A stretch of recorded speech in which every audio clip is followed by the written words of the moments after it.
ഓം ബിർളയെ speaker സ്ഥാനത്ത് നിന്ന് പുറത്താക്കണമെന്നാവശ്യപ്പെട്ടുള്ള പ്രതിപക്ഷ പ്രമേയത്തിൽ ലോക്സഭയിൽ ഇന്നും ചർച്ച തുടരും. സ്പീക്കർ സ്ഥാനത്തിന്റെ അന്തസ്സ് കാത്തുസൂക്ഷിക്കാൻ വേണ്ടിയാണ് ഈ നീക്കമെന്ന് കോൺഗ്രസ് ആരോപിച്ചു. രാജ്യത്തെ എല്ലാ ഭരണഘടനാ സ്ഥാപനങ്ങളോടും അവിശ്വാസം കാട്ടുകയാണ് കോൺഗ്രസ് എന്നായിരുന്നു ഭരണപക്ഷത്തിന്റെ മറുപടി.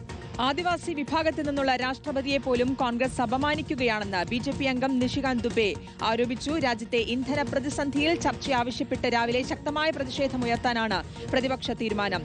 നോബൽ മാരിക്കാരനുണ്ട് വിശദാംശങ്ങൾ നൽകാൻ. നോബൽ, ഓം ബിർളയുടെ കാര്യമുണ്ട്, ഒപ്പം ഈ ഇന്ധന പ്രതിസന്ധി വിഷയമുണ്ട്. അപ്പോൾ ഇന്ന് പാർലമെന്റിൽ എന്തൊക്കെ പ്രതീക്ഷിക്കാം?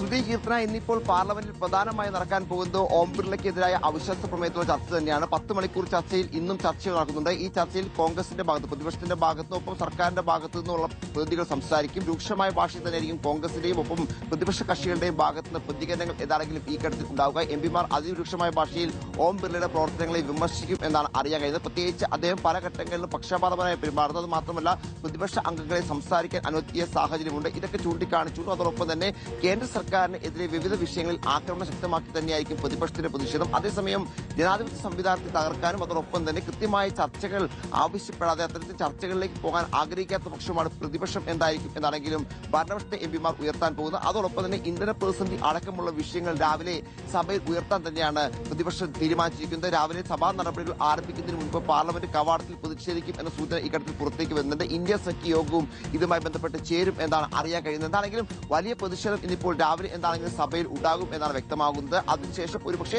12 മണിയോടെ ചർച്ചകളിലേക്ക്, വീണ്ടും ഈ പറഞ്ഞ അവിശ്വാസ പ്രമേയ ചർച്ചകളിലേക്ക് എന്താണെങ്കിലും കടക്കും. പക്ഷേ ആദ്യഘട്ടത്തിൽ പ്രതിപക്ഷ അംഗങ്ങൾ പ്രതിഷേധവുമായി രംഗത്തേക്ക് വരും എന്നിപ്പോൾ വ്യക്തമാക്കിയിട്ടുണ്ട്. പിന്നീട് സഭാ നടപടികൾ സാധാരണയിലേക്ക് ലോക്സഭയിൽ പോകാനാണ് സാധ്യത. പക്ഷേ രാജ്യസഭയിൽ വലിയ പ്രതിഷേധം ഉടനീളം അംഗങ്ങൾ ഉയർത്തുകയും ചെയ്യും. നോബൽ മാരിക്കാരനാണ് വിശദാംശങ്ങൾ നൽകിയത്.